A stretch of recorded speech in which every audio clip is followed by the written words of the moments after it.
Professor Bruno Souza. Para além do sucesso. Agradeço ao Pai, Senhor de todas as coisas materiais e imateriais, de todos os mundos e dimensões, de todas as formas viventes e conscientes, pela graça com que permites a manifestação destas palavras, e com amor divulgadas, com o mais nobre propósito de auxiliar ao próximo, para que nada lhe falte e assim mergulhe na completitude da felicidade. Tudo começa com o princípio fundamental da vontade, o desejo pela criação e elaboração do acto, o fazer o bem. Nascem então vislumbres de pensamentos, transformados em palavras, emanados pela escrita e posterior leitura e multiplicação. Este livro é dedicado a você, meu irmão, minha irmã, meu eu interior, porque os dois somos uno, partilhamos dos mesmos sentimentos, desejos e faltas, e lemos também estas palavras, que ainda escritas, têm uma existente proeminente, e tudo já estava feito na ausência do tempo da esfera terrestre, pelo que partilhamos neste momento, o escritor e o autor, para além de uma compreensão que só nós dois sabemos. E então, meu amigo e irmão, navegamos na sintonia cósmica da ausência temporal, nossa frequência é mesma numa linha de pensamento de perfeita sintonia. Nada entre nós é diferente, ainda que para além da morte, pois estou aí, a seu lado, no seu corpo e mente, e compreendo como se sente. Unidos pelas palavras, estamos unidos em sentimento, nossos átomos vibram na mesma vibração e o amor que sinto é assim manifestado, e agradeço, pois assim também eu recebo. Muitos assuntos serão abordados, nada sou mais que você, nem menos que igual, apenas sou instrumento de uma mensagem que ambos recebemos, absorvemos, vivenciamos e, de qualquer forma, inevitavelmente, partilhamos. Comecemos com algo bonito, agradável, como amor. Força criadora de todas as coisas, aquela que já vinha do sumo erótico de nossos pais, avós, bisavós, até o princípio de todas as coisas que o Absoluto emanou. Essa força superior criadora de tudo e todos, é a mesma força que nos une, no sangue, no pensamento e sentimento. Nada nasce senão pelo amor, amor ao Pai, amor ao próximo, amigos, mulheres, amor aos filhos, ao trabalho, quando assim se dá, e a produtividade proveniente desse sentimento poderoso, perfeito, terapêutico e até milagroso. Esse é o sumo que nos constitui, o fruto de todos os desejos, o objetivo principal de nossas ações, ainda que por vezes, não compreendamos. O amor é a substância da felicidade, da cura, e da realização pessoal e espiritual. Nada se dá sem amor, até o amor pelo carro novo, ou pela casa, ou pela companheira ou companheiro das nossas vidas. Existem muitos actos perpétuos no nosso ser, além do maior de todos, o amor. Inevitavelmente, outros sentimentos são proeminentes, como a tristeza, solidão, o ódio, a angústia, os remorsos, impulsos inexplicáveis, insegurança, medo, ansiedade, luxúria, obsessão e desejo. Enfim, a jornada é feita com muitos sentimentos e sofrimentos, obstáculos e caminhos obscuros, por entre as luzes do deserto inacabável de nossas inconsequentes vidas, por mais gloriosas que essas sejam, ou nobres, ou mesmo pobres. Os rios fluem sem uma pausa para pensar, discernir, aprender ou evoluir, tudo parece previamente elaborado, condicionado, direcionado, e poucos, muito poucos, param para descobrir o que realmente se passa, além do tempo que voa, a 1000 km por segundo, como a velocidade da luz, luz essa que vemos, todos os dias, logo pelo amanhecer, ainda sabendo que o que vemos é, na realidade, um fluxo que começou segundos antes de realmente vermos, e acabou minutos antes de nos apercebermos. Nada é, de facto, como nós vemos, uma vez que as realidades são vistas de pontos de vistas diferentes, sendo que aquele copo azul só é, nessa tonalidade e efeito, para quem o identifica assim, um daltônico pode ver o copo verde, ou de outra cor, animais veem a preto e branco, e o cego nem vê copo nenhum. Tudo obedece realmente a uma relatividade subjetiva. No entanto, hoje, nós, sabemos que é azul, assim o compreendemos, e tudo fica mais simples. Vamos fazendo as coisas assim, Com calma, pois muito está por dizer, e só iremos finalizar quando não houver dúvidas nenhumas, de ambas as partes, que nada nos falta e nadamos em abundância, alegria e prosperidade, e no final, ainda quero ficar a saber o seu nome, pois, afinal, também sabe o meu, e fico sentindo-me meio ignorante de desconhecer esse nome. Sabe que, a palavra mais importante para todas as pessoas, a palavra mais bonita, é o próprio nome. De alguma forma tem algo de revigorante e poderoso. Experimente dizer seu nome, com calma, umas vezes, e depois diga como se sente. Incrivelmente bem. Bem, inevitavelmente, vou ter de falar um pouco de mim. Além do meu nome, convém que tenha algumas bases. Conhecer o autor, minimamente, sabendo desde já que sou seu amigo, e isso me alegra bastante. Nesta teia de acontecimentos onde já passaram primaveras, milhares de folhas seriam necessárias só para fazer um resumo dos acontecimentos, alguns bem complicados, outros incomensuravelmente extraordinários. Nasci com algumas qualidades e capacidades, principalmente artísticas, e quando jovem tocava piano, pintava quadros e mais quadros, enfim, era sensível e complicado. Só nos últimos anos é que comecei a interessar-me por estudos mais profundos, desenvolvimento pessoal, e comecei a ler livros, primeiro um por mês, agora um ritmo de livros por trimestre, com especial interesse por metafísica, ocultismo, mecânica quântica, psicologia, e li todos os melhores livros de sucesso financeiro e realização pessoal. Comecei a escrever meus primeiros livros há alguns anos atrás, posso nomear alguns: O Indicador Ordinal Masculino, Testamento, Em Busca da Alma, A Biblioteca do Oculto, Formas de se tornar um gênio, e o último, talvez o único realmente bom, A Consciência Inconsciente. Entretanto, fartei-me de escrever livros, partindo do princípio que tudo o que era interessante já estava escrito.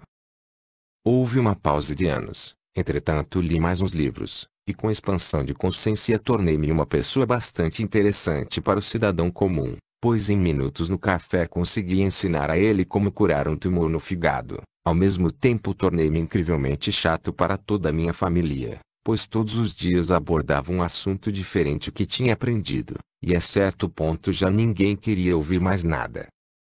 É o que acontece com a expansão de consciência. Ao longo da aprendizagem, tudo vai mudando à sua volta, e o universo acaba por se tornar autoconsciente, ou seja, você passa a ser co-criador desse mesmo universo. Os erros que cometia ano atrás foram substituídos por fórmulas de autorresolução, e dia para dia tudo vai mudando, até o ponto em que me vi literalmente obrigado a escrever um novo livro, com uma linguagem o mais simples possível, o mais agradável possível, onde então coloco a tal mensagem, que vem implícita em todos os livros, desde os tempos de Cristo, anterior mesmo a Cristo, desde os tempos dos primeiros filósofos, Sócrates, Platão, Aristóteles, e anterior mesmo a isso, Akenaton. Desde os primórdios, o grande pai tem enviado soldados para a terra, homens e mulheres com capacidades únicas, com mensagens importantes para que a humanidade não caísse em descendência e continuasse, gradualmente, a evoluir. Nos inícios, as mulheres com chamados poderes eram queimadas como bruxas, pois sabiam que os outros não conseguiam compreender. Depois, ainda por cima, havia o hábito de se acreditar em múltiplos deuses, o deus Sol, o deus Mar, o deus Touro, etc. Era extremamente importante a mensagem que só existe um Deus, e ainda hoje os homens têm alguma dificuldade em compreender isso, pois acham, por motivos de religiões diversas e suas doutrinas, criadas especificamente pelos homens, que não existe um Alá, nem Maomé, nem Lao Tzu, e vão fazendo divisões entre as diferentes crenças, matando todos aqueles que não chamam seu Deus pelo mesmo nome.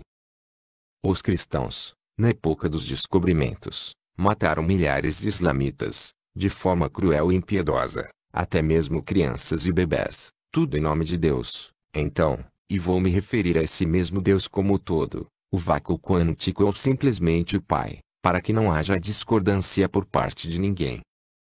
E então esses soldados iam sendo enviados pelo Pai, com mensagens importantes, simples, e obrigatórias, De outro modo seríamos hoje como macacos, e comíamos-nos uns aos outros, como infelizmente ainda o fazem os povos mais pobres e atrasados, puro canibalismo, chegando a comer mesmo os próprios filhos.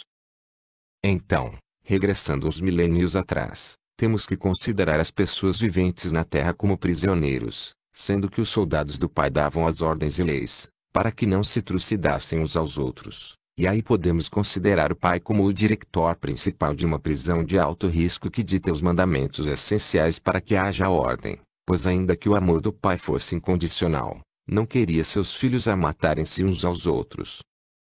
Não é mais ou menos assim que hoje dirigimos um jardim zoológico ou um circo. Certamente que os tigres devem obedecer ao domador, ainda que seres vivos e pensantes. E então as regras eram relativamente simples: amar a um único Deus, e apenas ao Criador, esquecendo a hipótese de deuses paralelos e com forças e poderes distintos, pois só há realmente um Criador, uma força suprema e absoluta regente de tudo sem limites em sua omnipotência. Não fazer esculturas nem estátuas representativas do Criador, imagens patéticas que ofendem a divindade do Absoluto, pois este não tem imagem para os olhos dos homens, ele é o todo, dos cumes das montanhas mais altas às profundezas dos inúmeros mares e oceanos, ele está dentro e fora, começando no vácuo quântico do interior dos átomos até vasta imensidão do universo sem fim. E amar ao próximo como a si mesmo, esta regra tem multifunções: não matar, não roubar, não adulterar, não mentir com o propósito de prejudicar, enfim fazer aos outros o que desejamos que nos seja feito. Com essa simples regra encontramos o princípio do amor universal, da igualdade, e se formos mansos, como recomendava o Cristo, nos iremos afastar de todos os males que, ao prejudicar os outros, assim o fazemos a nós próprios. Imagine uma prisão onde cada um ama o próximo incondicionalmente, ajuda, dá sem pedir retorno. Não seria uma prisão homossexual, mas um pequeno spa na terra. Não seria maravilhoso? Presos já estamos nós, nos nossos corpos, nos desejos materiais da carne, nos vícios e luxúrias incontroláveis que estes pesados automóveis tanto apreciam. Por isso a máxima que o espírito é forte, mas a carne fraca, e poucos de nós somos capazes de superar essa fraqueza. Precisamos de comer e de beber, na menor das hipóteses, e estamos demasiado habituados a outros prazeres bem mais profundos, como o churrasco, que é a carne de um porco, as sobremesas deliciosas, bombas ultracalóricas, e para muitos, como eu, de um bom esqui para descontrair a alma e apagar as mágoas do desespero, do insucesso ou mesmo, da celebração interna do nosso próprio contemplamento. Então esta prisão redondinha é um imenso mar de sensações, prazeres, orgias, e consequentemente dores e desilusões, em paralelo. Tudo depende do ponto de vista do personagem, a interpretação varia consoante a visão, o pensamento é a base de tudo. As experiências, no entanto, vão variando por entre os diferentes graus evolutivos, saltando gradualmente por cada degrau, sendo umas mais penosas e outras mais gratificantes, atendendo sempre às leis de karma e do dharma, do negativo ao positivo, do que devemos ou do que nos é devido. Tudo será devidamente explicado, exemplificado e simplificado. O conhecimento é uma fonte limitada de expansão de consciência. O cérebro jamais se cansa, ao invés disso desenvolve gradualmente uma estranha e agradável sensação de poder, os níveis de dopamina no corpo crescem e inevitavelmente torna-se um vício como os outros, um prazer evanescente, pois saber é poder, e todo homem e mulher ama o poder, a supremacia entre os grupos, raças e crenças. Em oposição, a falta de poder usualmente é fator do ignorante, do pobre, do revoltado e exaltado. Temos exemplos muito óbvios como os povos mais subnutridos que até matam para obter alimento e bens essenciais, e assim se dá ainda hoje em cerca de 1 bilhão de habitantes. E como seria possível sequer pensar ou evoluir para aqueles que passam fome, semanas sem comer? Impossível, logicamente só pensam em comida, é o pensamento de qualquer animal selvagem, caçar para sobreviver. Depois ainda há os países que têm comida, Mas por motivos diversos, a escassez de medicamentos e outros essenciais para uma vida decente, em termos diversos, por vezes apenas pelo simples motivo de terem um sistema de crenças, religião diferente ao poderoso catolicismo predominante no Ocidente. Parte 2. Continuando por esta linha de pensamento, não são só os pobres e esfomeados as únicas vítimas da inveja e dos outros sentimentos primários que conduzem o homem à infelicidade. A hierarquia do poder não acaba nunca, a menos que de alguma forma consigamos adquirir alguma compreensão. Não é a inteligência que falta, mas a sabedoria. Os mais sábios, tendencialmente, são mais poderosos e ricos. Por isso os povos mais desenvolvidos conquistaram ao longo dos tempos as colônias mais atrasadas, criavam melhores armas, tinham uma estratégia militar e mesmo em menor número conseguiam vencer todas as batalhas. Muitos homens sábios se aproximaram de dominar o mundo, entre eles Júlio César, um super-homem em termos de inteligência, tinha capacidade de controle de suas tropas com uma eficácia tal, que ninguém o superava, e por pouco não conquistou o mundo todo, até o Egito, pois ele tinha uma enorme crença no que fazia e também um conhecimento muito acima do comum. Foram precisos homens do seu parlamento para o traírem e matarem com facadas. Outro grande homem pela sua capacidade de liderança e manipulação, hoje odiado por todos, foi Hitler. Hitler não era nenhum idiota, ele conseguiu dominar uma nação, hipnotizar milhões de pessoas a acreditarem na supremacia ariana, e também ele, por muito pouco, não conquistou o mundo inteiro, com o ideal nobre em sua cabeça que só deveria existir uma raça, pura, isenta de doenças e de pobreza. O esquema que ele montou era implacável e perfeito, sem misericórdia, pois isso seria sinal de fraqueza. Se Hitler fosse um imbecil, não tinha de modo algum conseguido conquistar a Europa quase toda, e talvez não o tenha conseguido por azar, embora suas técnicas fossem aberrantes, impiedosas, mesmo diabólicas, não se diferenciavam muito ou nada dos conquistadores portugueses, na época dos descobrimentos, que também conquistaram metade do mundo com suas enormes frutas, e não era com falinhas mansas que conquistaram o Brasil, a África praticamente toda, a Índia, Macau, entre outros povos, simplesmente eram dizimados, roubados, conquistados, torturados, tornados escravos, e graças a eles a raça africana ficou espalhada pelo mundo e, até muito recentemente, escravizada e violada de forma desumana, com a desculpa da divulgação do cristianismo pelo mundo. Então, podemos assumir que os mais cultos se tornaram mais fortes, e também, mais impiedosos, afinal, até os tempos de René Descartes, o preto era considerado um animal sem alma nem sentimentos, junto com todos os selvagens, povos inferiores e animais e plantas, e no entanto René Descartes de 1596, Estocolmo, 11 de fevereiro de 1650 foi um filósofo, físico e matemático francês. Durante a Idade Moderna, notabilizou-se sobretudo por seu trabalho revolucionário na filosofia e na ciência, mas também obteve reconhecimento matemático por sugerir a fusão da álgebra com a geometria, fato que gerou a geometria analítica e o sistema de coordenadas que hoje leva o seu nome. Por fim, foi também uma das figuras-chave na Revolução Científica. Descartes, por vezes chamado de o fundador da filosofia moderna e o pai da matemática moderna, é considerado um dos pensadores mais importantes e influentes da história do pensamento ocidental. De sugerir a leitura do livro O Erro de Descartes, Antônio Damasio, um livro fundamental, da atualidade, mas que fazia muita falta há 500 anos atrás. É claro que houve muitos outros. Napoleão Bonaparte foi considerado um gênio, pela sua determinação, discernimento e capacidade de liderança, e muitos houve com o mesmo espírito, ainda hoje, de conquista impiedosa com um objetivo qualquer de natureza nobre. Mas na realidade não pretendia falar de história, nem de política, ou teria que perder umas 100 páginas a censurar o Império Americano, os russos, e os coreanos, pois também estes são versões diplomatizadas de Hitler, Napoleão e Júlio César, também estes estão na conquista do planeta, de forma estratégica, esmagando gradualmente os povos mais fragilizados, intitulando-os de selvagens, especulando supostas bombas de destruição maciça que nunca existiram, e por simples coincidência, tomando o domínio de seus palácios, ouro e poços de petróleo.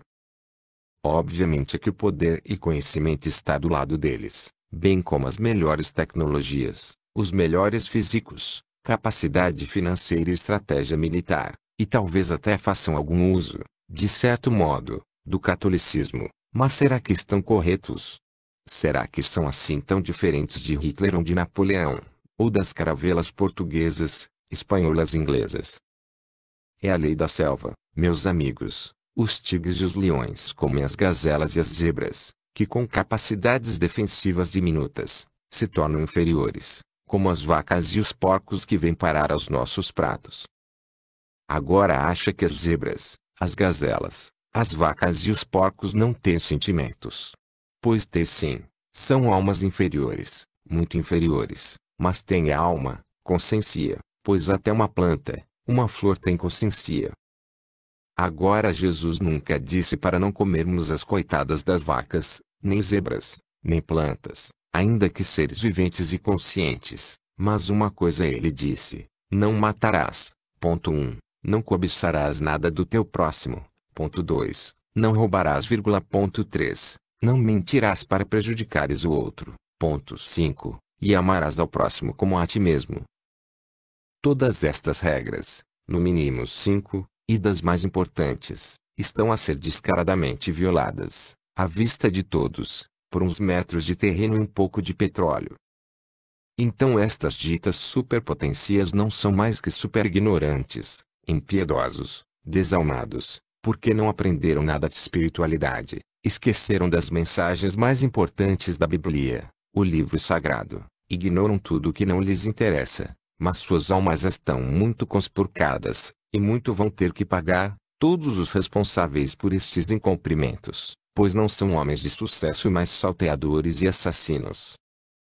E alguns pais os estão salvos, pois hoje são mansos, isentos de guerra, e com isso irão herdar a terra e a verdadeira prosperidade, sem prejudicar nada nem ninguém, apenas explorados pelo governo próprio, pois este nunca dispensa uma reforma exorbitante, com direitos ilimitados, casas e carros de luxos, multiplicados por alguns ministros, deputados, acompanhados de ou assistentes cada um, todos a roubar o máximo possível durante anos, com garantias de prosperidade para os filhos, netos e bisnetos, à custa de pensões patéticas de pescadores, idosos, e de todos os outros que desejem pagar seus impostos, sob penalização de penhoras, multas e mais multas, até que se convençam que o ideal é fugir para um outro país onde serão ainda mais roubados e explorados, sem benefícios nenhuns e ainda com o estigma da xenofobia, racismo, e etc.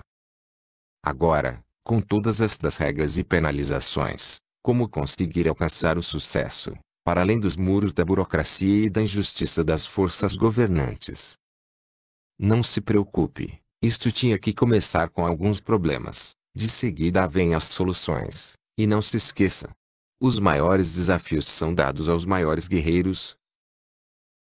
Parte 3. Bem, como dizia o Bruce Lee, e outros mestres das artes marciais, inclusive se alguma vez treinou karaté, certamente ouviu falar da máxima do copo cheio de água suja. Então, essa água suja que enche o copo é o seu conhecimento adquirido. Para aprender as artes marciais tinha então que em primeiro lugar esvaziar esse copo, cheio de conhecimento errado, para depois o voltar a encher com um conhecimento novo, aquele que ensina a quebrar um tijolo ou mais, sem quebrar a mão. Portanto, vamos usar, mais ou menos essa técnica, pois ambos sabemos que no conceito normal um tijolo é bem mais duro que sua mão, e logo, impossível de quebrar. Mas quando o conhecimento novo entra, o tijolo adquire propriedades diferentes, fragilidades desconhecidas anteriormente, e sua mão aprende a dirigir toda a sua força num ponto específico, concentrado, utilizando todo o peso de seu corpo, por exemplo, 70 quilos, e multiplicando pela velocidade, com o uso da concentração, ficando com a força aplicada de um martelo com 800 quilos na ponta de seus dedos, e permitindo assim, partir os tijolos todos sem esforço nenhum, sem partir nenhum osso e nem magoar a mão. É pura técnica, podem chamar magia, se quiserem, ou poderes especiais, mas qualquer aprendiz de karatê, ou kung fu, ou outra arte qualquer, aprende isso logo no início, nos primeiros anos de treino. Por que falo nisto? Porque já nascemos condicionados a achar tudo muito difícil, a ver tijolos em todo lado, barreiras, fronteiras, limitações e dificuldades, e depois começamos com a tal conversa das injustiças, dos políticos e do futebol, e a coisa morre ali, pois a possibilidade de conseguir obter sucesso torna-se um mito, uma sorte que surge apenas para alguns, e logo nos deparamos do lado do pobre, com raiva e inveja dos ricos, amaldiçoados e maldosos, e que até a própria riqueza é por si só um princípio maligno de exploração, pois o mundo está superlotado, e nem há comida que chegue para todos. E o que criamos?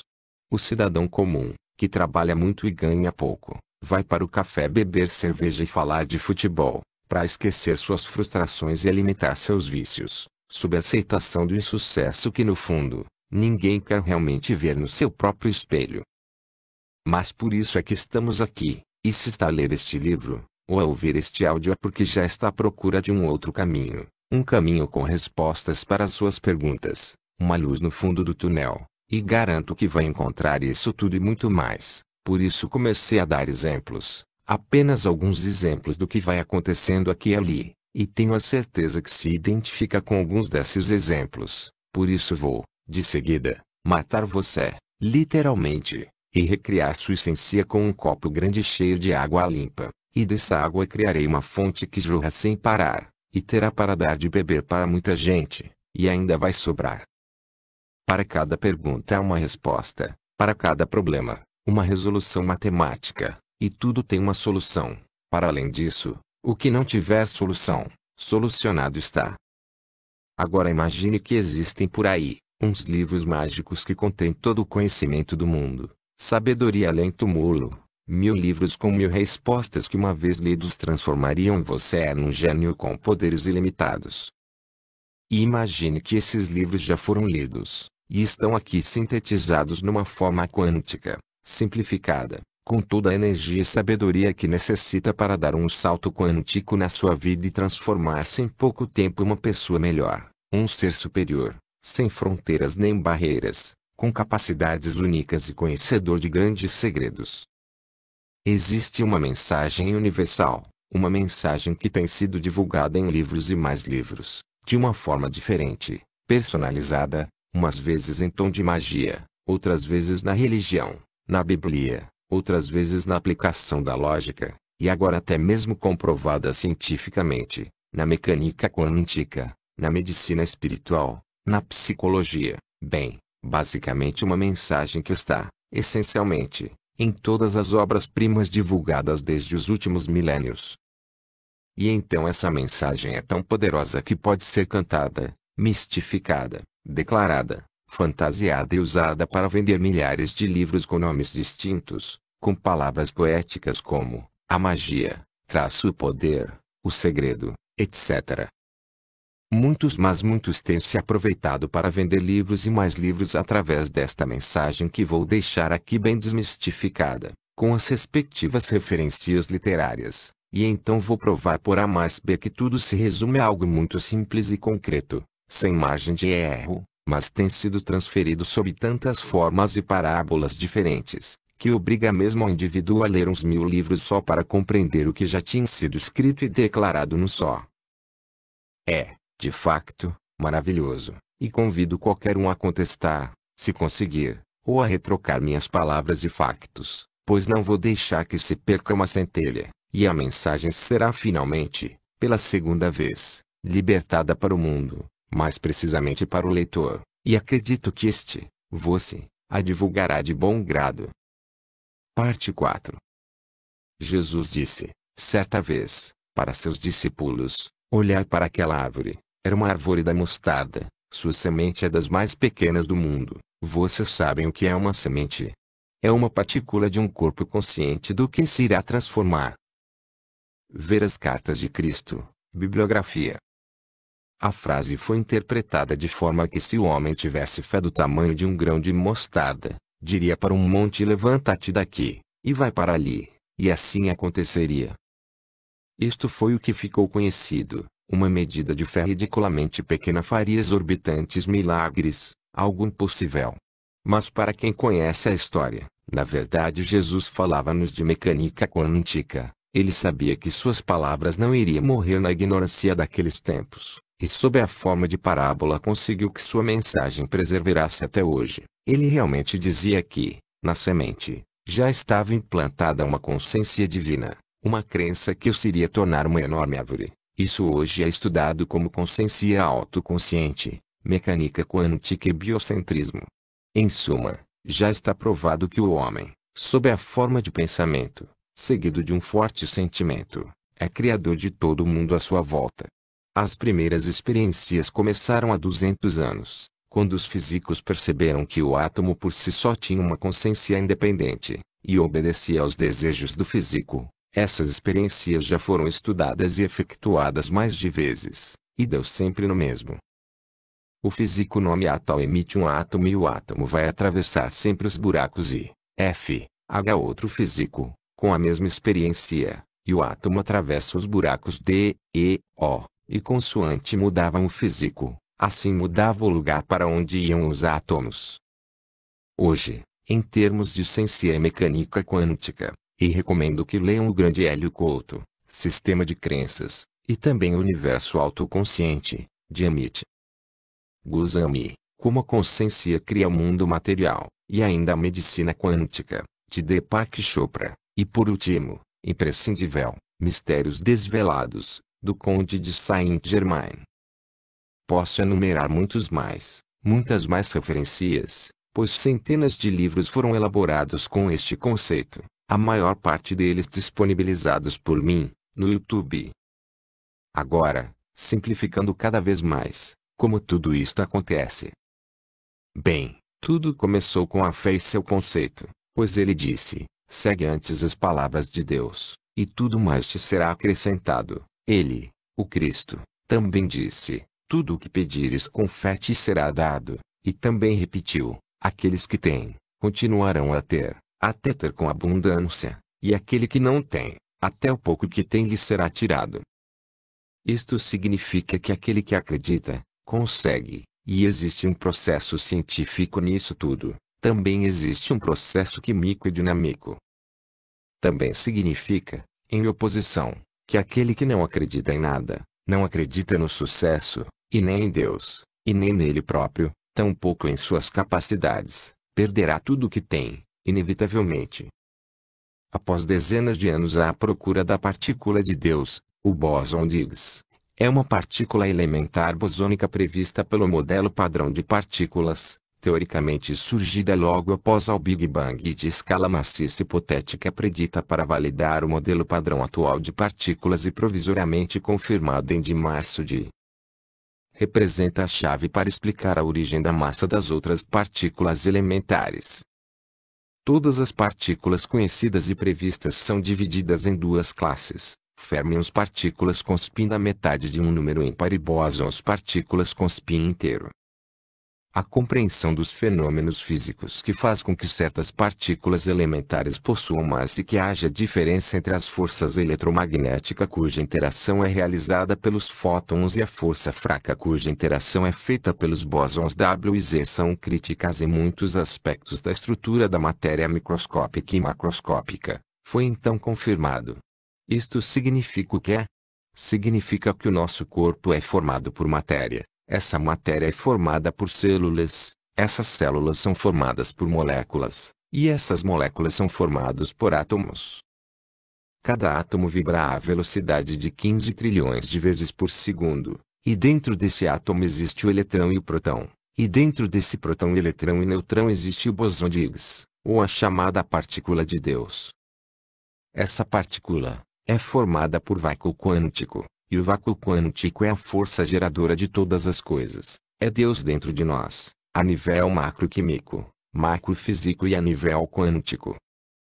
Então, todos os homens têm a capacidade inerte dentro deles, uma força criadora sem medida, e a diferença entre uns e outros está na utilização que dão a essa força. Como, infelizmente, somos muito atrasados, ou não estaríamos no plano mais baixo de todos os planos, quase ao nível dos animais, não compreendemos essa capacidade, e menosprezamos o potencial superdivino que temos cá dentro. Jesus compreendia e sabia dessas coisas, por isso emanava energia, de acordo com a sua vontade, e sem esforço nenhum alterava as moléculas e curava as doenças, multiplicava os pães e, até, matava a figueira sem figos, o que significa que seu poder também podia ser usado para o mal. Os homens de maior poder, até podem afirmar ser ateus, ou agnósticos, ou homens da ciência, mas ainda assim têm que ter, no mínimo, uma crença enorme neles mesmos, e essa crença é o que lhes dá força, essa crença, fé e vontade é que formava super-homens, a determinação, a perseverança, a certeza. Por isso mencionei Hitler há pouco, não por o admirar mas para provar que até o maior dos loucos pode conseguir manifestar poder sem limites, se assim o desejar. Então, um homem de bem, moderno, com um conhecimento sobre as coisas não o pode por quê? Bem, ainda estamos no início, vamos fazer uma pausa. Por que é que os reis, no seu tempo, eram tão poderosos? Veja, amigo, o que dava capacidade aos reis, a governarem soberanamente, usarem e abusarem de tudo e todos, e as pessoas assim o permitiam, temiam, respeitavam e admiravam. Sim, porque se sentissem, a mínima instância que o rei não era um ser superior a eles, rapidamente os destronavam, matavam e substituíam, sem piedade. Mas isso não acontecia, e os reis, praticamente todos, dominavam o rico e o pobre, arrancavam línguas, cabeças, violavam mulheres casadas, e tudo podiam sem nunca ninguém se insurgir, e se alguém se insurgisse, rapidamente era denunciado e executado. E podíamos dizer que era uma injustiça, podíamos criticar, mas na realidade eles eram realmente os reis, soberanos de suas terras, acima de qualquer homem, e muitas vezes considerados semideuses. E então a pergunta mantém-se, de onde vinha esse poder todo, que os tornava intocáveis perante o mundo? É claro que sei a resposta, não foi o acaso, não foi por terem nascido filhos de reis, pois muitas vezes os reinados eram derrubados por outros reinados e lá estava novamente o rei, o Todo-Poderoso. A verdade é uma só, como era feita a educação de um rei. Desde pequenino, desde que sabia ouvir e falar, sempre foi dito àquela criança que era um príncipe, um ser superior filho do rei, que na altura era algo equivalente a um deus, e a criança ia crescendo sem que lhe faltasse nada, e a criança tinha o poder para matar alguém, se assim o desejasse, e assim o acontecia, para seu divertimento. Então, o pequeno rei aos anos de idade já tinha feito um monte de birras, era intocável, todos obedeciam incondicionalmente, e até já tinha morto alguns 200 servos, só porque o punham a chorar, tal era o condicionamento superior dessa criança. Aos anos, já estava mais que preparado para assumir o seu reinado, pois era capaz de perceber a milhas se alguém olhava de lado, ou conspirava contra ele. Assim ele tinha que ser admirado sempre e constantemente, até pela própria mãe, pois assim proclamado rei, podia matar a própria mãe, podia tudo, literalmente.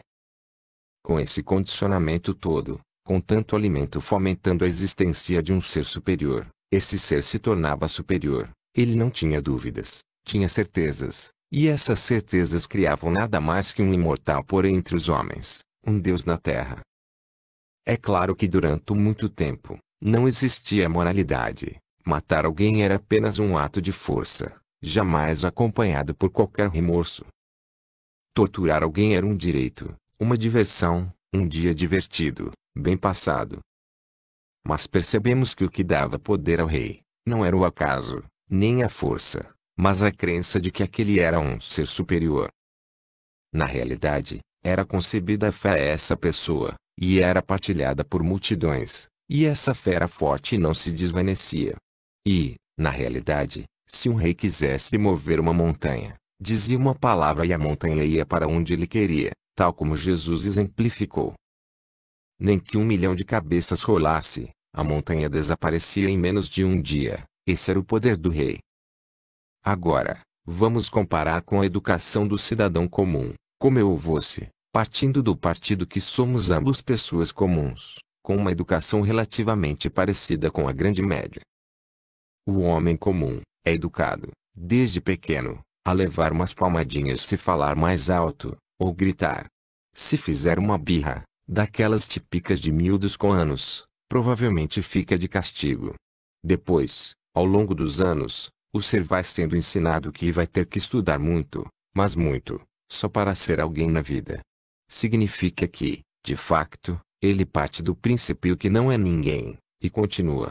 Ao chegar à adolescência, ele já tem que saber lavar pratos, fazer a própria cama, e ainda andar a humilhar-se para um monte de raparigas, só para arranjar uma namorada.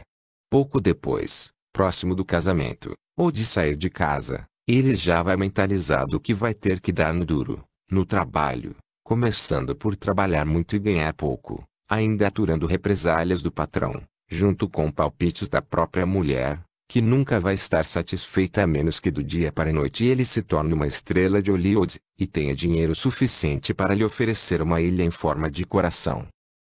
Além disso tudo, tem que aprender a se defender, treinando bastante, e como nem sempre há essa possibilidade, o mais provável é ser vítima de bullying, levando umas tareias na escola, sendo assaltado na rua, enfim, sua autoestima tem que estar, constantemente, ao nível do chão. E estamos a falar do cidadão comum, não daquele que mora na favela, passa fome e com anos já faz assaltos e mata pessoas, só para comer e viver. Agora veja, com este tipo de educação, em que tudo é implicitamente difícil, como é que alguém vai acreditar em alguma coisa, onde vai buscar energia e autoestima para perceber que tem um poder interior dentro dele, um poder tão forte que pode mover não só montanhas, mas países, um poder sem limites, o poder dos reis, mas com a tecnologia do presente, a capacidade para ter uma frota de carros, Ferraris, Aston Martin, Bugatti, um poder igual ou mesmo superior ao de Bill Gates, Barack Obama ou Cristiano Ronaldo, exemplos tirados ao calhas, mas há muitos mais, como Tom Cruise, John Travolta, o colecionador de aviões, ou da ópera, colecionadora de mansões. Na realidade existem muitos semideuses na Terra, mas esses homens chegaram lá com determinação, luta e muita fé, nunca duvidando minimamente de suas capacidades. Ao abrir os olhos, pela primeira vez, eles já sabiam, tal como a semente de mostarda, que eram seres conscientes do que se iria transformar. Ao primeiro sinal de dúvida, o sonho se desvanece, e a semente morre. Deus, o todo, o vácuo quântico está dentro de todos nós. Após descobrir isso, após ter a certeza disso, você também terá esse poder. Vamos passar por um processo de descondicionamento. Vamos acordar o morto, animar o desanimado. E eu não quero que você fique rico. Eu ordeno que nada lhe falte. Eu ordeno que realize os desejos mais impossíveis. Eu quero que escolha não 2, nem 5, mas 10 desejos bem grandiosos. E eu farei com que isso aconteça, pois sua vida vale mais que a de um rei. Sua vida tem o inexplicável valor de um real filho de Deus, com todas as suas heranças, com todo o amor que ele tem para lhe dar, e tudo o que tem de fazer, é receber, aceitar, por fim, agradecer, não a mim, mas ao nosso Pai. Agora descanse um pouco.